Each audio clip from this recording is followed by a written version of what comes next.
Bismillahirrahmanirrahim. Assalamualaikum. Jangan lupa like, comment, and subscribe. Bye.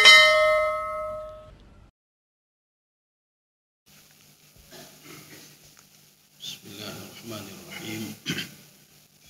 Assalamualaikum warahmatullahi wabarakatuh. Alhamdulillahi rabbil alamin. Wassalatu wassalamu ala asyrafil anbiya'i wal mursalin wa ala alihi wa ashabihi ajma'in. Raditu billahi rabba wa bil islami dina wa bi Muhammadin nabiyya wa rasulah. Rabbi shrah li sadri wa yassir li amri wahlul 'uqdatam min lisani yafqahu qawli. Allahumma ja'al jam'ana hadza jam'an marhuma wa tafarruqana min ba'dihi tafarruqan mahsuma. Kaum muslimin dan muslimat sidang jamaah subuh yang dirahmati Allah. Kita lanjutkan kajian tafsir surah Al-Baqarah ayat 88. Jadi kita menggunakan tafsir Al-Baydawi. Jadi sebelumnya kita ceritakan bagaimana akhlak, bagaimana tipe Bani Israel yang menolak isi Taurat, yang mereka itu tidak patuh dan taat kepada Allah Subhanahu wa taala. Ini juga digambarkan ketika pada masa Rasulullah sallallahu alaihi wasallam. Jadi Bani Israel itu keturunannya kan Yahudi. Dari Bani Israel itu kan melahirkan Yahudi. Dari Bani Israel kan melahirkan Nasrani. Jadi digambarkan oleh Allah bagaimana watak Bani Israel, watak Yahudi, watak Nasrani. Jadi makanya ayat 88, nanti kalau kita lihat kenapa mereka menolak Nabi Muhammad sebagai Rasul. Padahal di dalam kitab Taurat sudah dikatakan kalau Rasul terakhir itu adalah Nabi Muhammad. Begitu juga di dalam Injil. Sekarang kita baca ayat 88. A'udzu billahi minasyaitonir rajim. Bismillahirrahmanirrahim. Wa qalu qulubuna ghulfun. Ada yang membaca wa qalu qulubuna ghulfun ya. Jadi ghulfun dan ghulufun. Ya, coba dibaca terjemah. Dan mereka berkata hati kami tertutup. Ya. Mereka mengatakan hati kami tertutup. Dalam satu tafsir ini dikatakan kalimat majas. Jadi kalimat majas apa? Bukan tertutup ininya tidak, tetapi apa? Mereka mengatakan, ini kita mengambil tafsir Ibnu Katsir. Qulubuna mamlu'atun bil ulum. Hati kami sudah dipenuhi dengan ilmu ya Muhammad. Ana perlu pernoleh kamu. Wala nahtaju al ulum. Kami tidak perlu lagi ilmu dari kamu. Ana perlu nak pernoleh. Kami itu sudah diajarkan oleh Bani Israel, keturunan nabi-nabi kami yang ada di dalam kitab Taurat dan Injil. Hana perlele kepada engkau ya Muhammad. Ini makna waqalu qulubuna ghulfun. Satu. Ini pemahaman yang pertama di dalam tafsir Ibnu Katsir. Dalam tafsir Baydawi, beliau menyebutkan ini ada dua pemahaman. Pemahaman yang pertama apa? Ghulfun itu tutup. Hati kami sudah tersegel ya Muhammad. Hana perlele yang dalam tidak bisa keluar, yang keluar tidak bisa masuk lagi, tidak bisa masuk lagi ke dalam. Kami sudah beriktikad sebagaimana orang-orang dulu, tidak bisa engkau rubah lagi. Ya sudah. Pemahaman yang kedua, ini masih dalam tafsir Baydawi. Tadi pemahaman yang pertama. Jadi Imam Baydawi mengatakan, khulfun itu ukhtiyah. Ukhtiyah itu segel, tutup. Maka kita jangan jadi seperti Yahudi. Jangan jadi seperti Nasrani. Jangan jadi seperti Bani Israel membangkang. Kenapa? Setiap nasihat tidak masuk lagi ke dalam diri mereka. Ada yang mengatakan juga, ini dalam tafsir Baydawi. Apa kata beliau? Ini berhubungan dengan apa? Al-khuluq. Ya, khuluq itu akhlak. Jadi berhubungan dengan akhlakiyah. Akhlak mereka itu yang tidak mau menerima orang lain. Yang mereka itu mengatakan mereka lebih baik dari Muhammad sallallahu alaihi wasallam. Memang betul. Di dalam Al-Qur'an Allah mengatakan, "Wa inni faddaltukum 'alal 'alamin." Saya lebihkan kalian wahai Bani Israel dibandingkan kaum-kaum yang lain. Maka ada tiga kaum yang dipuji oleh Allah dalam Al-Quran. Yang pertama Bani Israel. Karena keturunan Nabi itu banyak dari Bani Israel. Hampir 16 Nabi. Semuanya keturunan Nabi Yakub alaihissalam dari Bani Israel. Kemudian mereka itu, yang kedua, kelompok yang kedua adalah suku Quraisy. Inilah yang Allah katakan dalam Al-Quran, li'ilafi Quraisy. Ilaf itu apa maknanya? Ilaf maknanya ajaban. Sungguh hebat, sungguh saya takjub, sungguh saya puji mereka. Siapa itu? Kelompok Quraisy, suku Quraisy. Kemudian yang ketiga, Allah memuji umat Nabi Muhammad sallallahu alaihi wasallam. Kuntum khaira ummatin ukhrijat linnasi ta'muruna bil ma'ruf wa tanhauna 'anil munkar. 3 kaum. Jadi makanya mereka ini Bani Israel mengatakan, kami lebih baik daripada kamu. Ini erat kaitan dengan khuluqiyah. Khuluqiyah itu etika. Etika akhlak. Maka makna qulubuna ghulfun, ini etika mereka yang tidak ada. Nah, itu maksudnya. Jadi bukan makna sebenarnya. Kaum muslimin sidang jamaah yang dirahmati Allah. Sehingga di sini disebutkan bi ukhtiyatin khuluqiyah la yasil ilaiha majita bihi wala tafqahu. Apapun yang kamu datangkan kepada mereka ya Muhammad, kamu masukkan ilmu kepada mereka, mereka tidak akan faqih. Mereka tidak akan memahami ya Muhammad. Ya, kenapa? Karena akhlaknya. Maka seorang kalau sudah benci sama orang lain, itu jangan pernah harap dia dapat ilmu dari orang tersebut. Ya. Kenapa? Ini khuluqiyah namanya. Jadi orang Yahudi itu sudah benci ke Nabi Muhammad, jangan pernah harap bisa diajarkan sesuatu oleh Nabi Muhammad sallallahu alaihi wasallam. Ini makna bal waqalu qulubuna ghulfun. Waqalu itu siapa itu? Dan mereka mengatakan, siapa mereka itu? Itulah Bani Israel, ya, Bani Israel. Tetapi kalau kita hubung-hubungkan lagi dengan kejadiannya pada masa Nabi Muhammad, berarti itu Yahudi dan Nasrani. Waqalu, dan berkatalah Yahudi dan Nasrani, qulubuna ghulfun. Ya Muhammad, hana perlu ya dakwah kamu. Tidak usah engkau dakwahi kami. Ya. Sekarang kita lanjut. Bal la'anahumullahu bikufrihim. Ini sekarang yang kelompok yang kedua, ya, supaya mudah kita tafsirkan dan terjemahkan. Ya, coba dibaca. Tidak, Allah telah melaknat mereka itu karena sudah. Ya, bal la'anahumullah. Allah melaknat mereka. Ini bal ini namanya bal kasar. Ya, nampak bal kasar. Arti bal kasar ini sama seperti istisna, menafikan. Jadi mereka itu setelah menutup diri, Allah mengatakan bal la'anahumullah. Mereka itu bahkan diberikan laknat oleh Allah Subhanahu wa taala. Jadi makanya kalau ada bal, itu hukumnya setelah bal. Bagaimana tingkah laku mereka? Mereka dilaknat oleh Allah Subhanahu wa taala. Enggak usah lihat lagi ke belakang, tapi lihat setelah bal. Ya, nampak, lihat setelah bal. Kaum muslimin sedang jemaah yang dirahmati Allah. Kalau kita merujuk ke dalam ayat lain, Allah Subhanahu wa taala di dalam surah Al-Baqarah juga. Dalam surah Al-Baqarah, ketika orang-orang seperti ini, seperti Yahudi, seperti Nasrani, seperti Bani Israel, tidak mau menerima kebaikan, itu mereka itu dilaknat oleh Allah Subhanahu wa taala dengan kekufurannya. Siapa yang melaknat? Allah. Wa yal'anuhumul la'inun.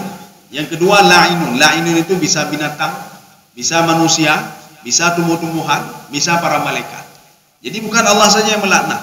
Jadi mereka juga melaknat.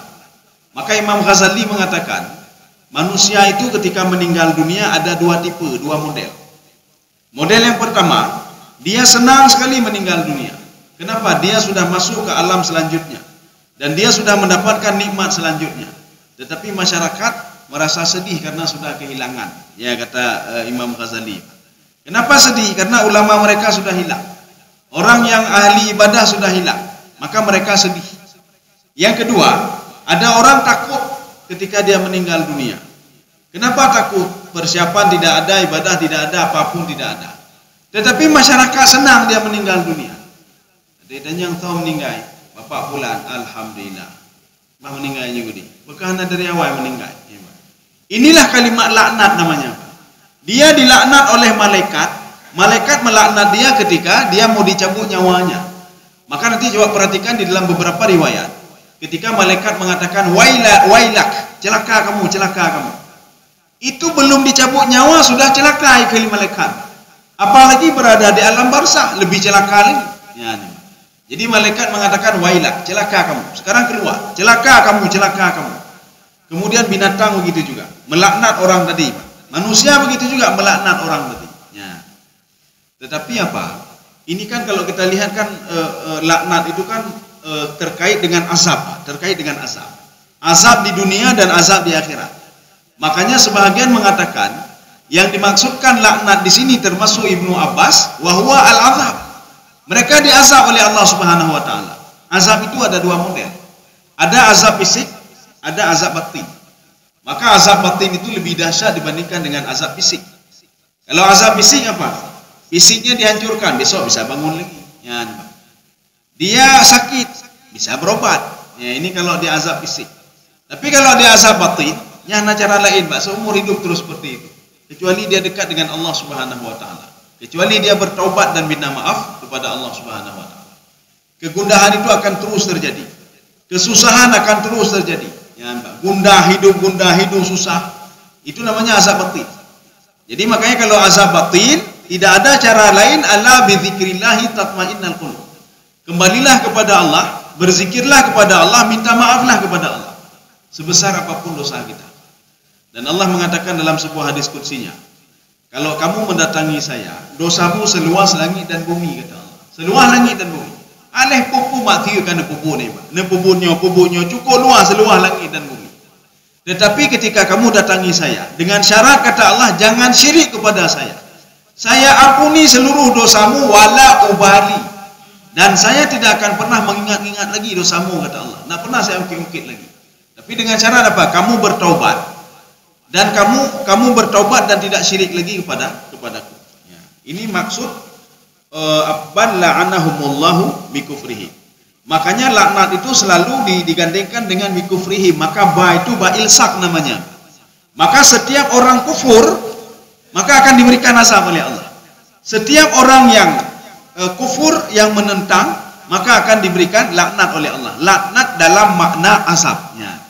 Maka Ibnu Abbas kalau dalam tafsirnya mengatakan, ketika kalimat laknat ada di dalam Al-Quran, maksudnya apa? Mereka diazab. Apakah azabnya bentuknya fisik atau azab bentuknya batin? Kalau enggak percaya coba buat maksiat sekali. Kalau enggak medakdu hati, cipu enggak mati tiga. Aci cuat agak boleh tiga orang, Pak. Ya, Pak. Itu hati langsung medakdu juga, Pak. Hati sudah tidak enak. Tidak enak selalu. Ya, Pak. Kita bermasalah dengan tetangga, hati selalu tidak enak. Coba tidak salat sekali, enggak usah salat, cipek temayang, Pak. Hati merasa tidak enak, hati tidak enak. Kenapa? Sedang diazab oleh Allah Subhanahu wa taala. Apalagi orang yang tidak salat sama sekali. Apalagi yang tidak patuh dan taat kepada Allah sama sekali. Maka hatinya selalu gundah. Apalagi waktu mau sakit. Nyawa dia karak sakit, begah junyo karak meninggal dunia. Ini mau meninggal dunia. Dia takut sekali meninggal dunia. Ya. Ini yang kedua. Sekarang kita masuk yang ketiga. Masih ayat yang sama, Pak. Ayat 88. Cuma kita bagi-bagi tadi. Ya, sekarang yang ketiga.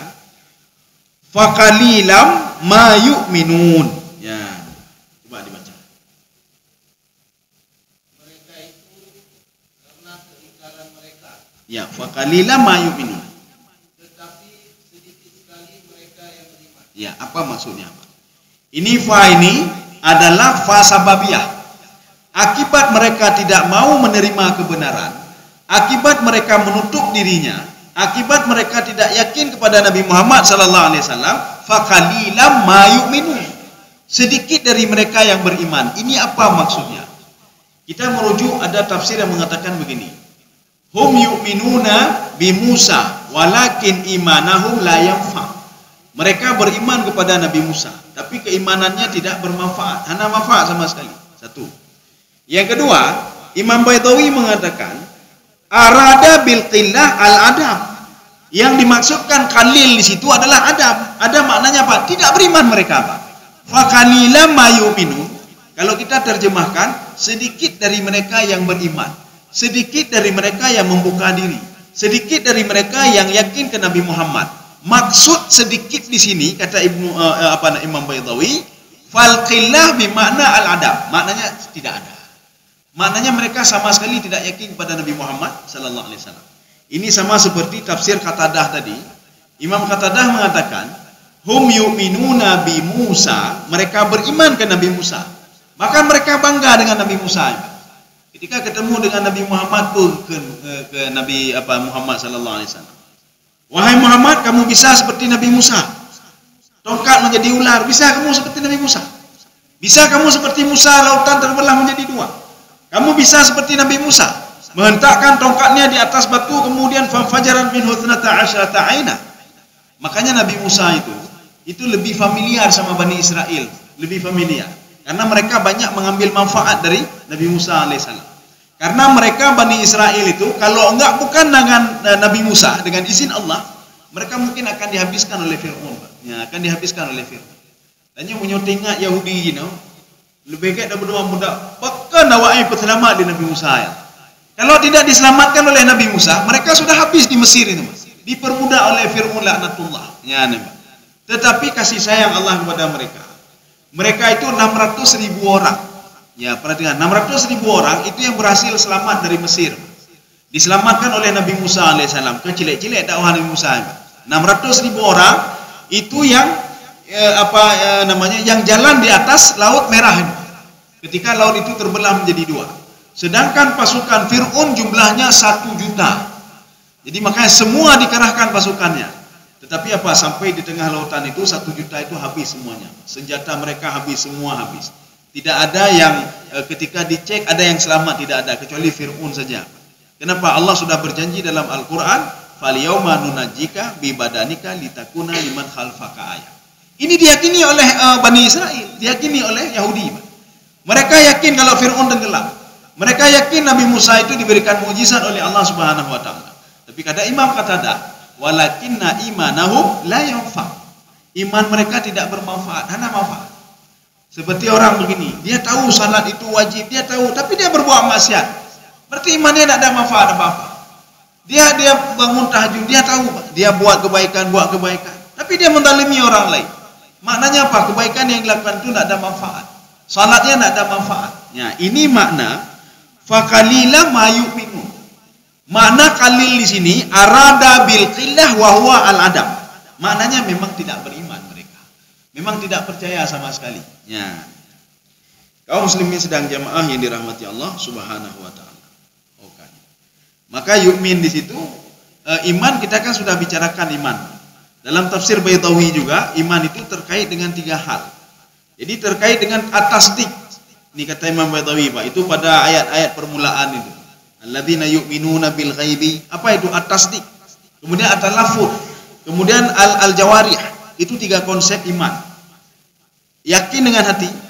Kemudian dia lafazkan dengan lidahnya, asyhadu an la ilaha illallah. Kemudian dia beramal. Ada orang ucap asyhadu an la ilaha illallah, asyhadu an la ilaha illallah. Bak geduduk. Allah pernah pada. Yang naikin kan apa? Artinya tasdiknya enggak ada. Ya sama saja dia tidak beriman. Iman itu harus 3 konsep ini. Dia harus yakin betul yang menciptakan langit dan bumi adalah Allah. Dia yakin betul pemberi rezeki adalah Allah. Dia yakin betul ya. Ya, jadi makanya ketika dia dizalimi oleh orang lain, dia yakin betul Allah selalu memantaunya, dan ketika orang itu menzalimi, itu semua dalam pantauan Allah Subhanahu wa taala. Dia yakin betul itu. Ya. Makanya ketika dia sakit, dia senang saja. Kenapa senang? Yang memberikan sakit Allah. Ya, itu tahannya. Menyobengeh-bengeh sama lagi terkena Allah. Pekelun takit. Tapi karena dia yakin al-muhyi al-mumit, yang menghidupkan Allah, yang mematikan Allah, yang memberikan penyakit Allah, yang memberikan rezeki Allah, maka jiwa dia tenang sekali. Jiwa dia tenang sekali. Hari ini cari rezeki, dapat rezeki sedikit. Tapi dia teringat pada asma Allah. Al-Qabid huwa Allah. Yang menahan rezeki adalah Allah. Maka hidupnya senang. Bakal tenang. Yang tahan rezeki saya Allah. Ya, nembak. Yang berikan rezeki juga Allah.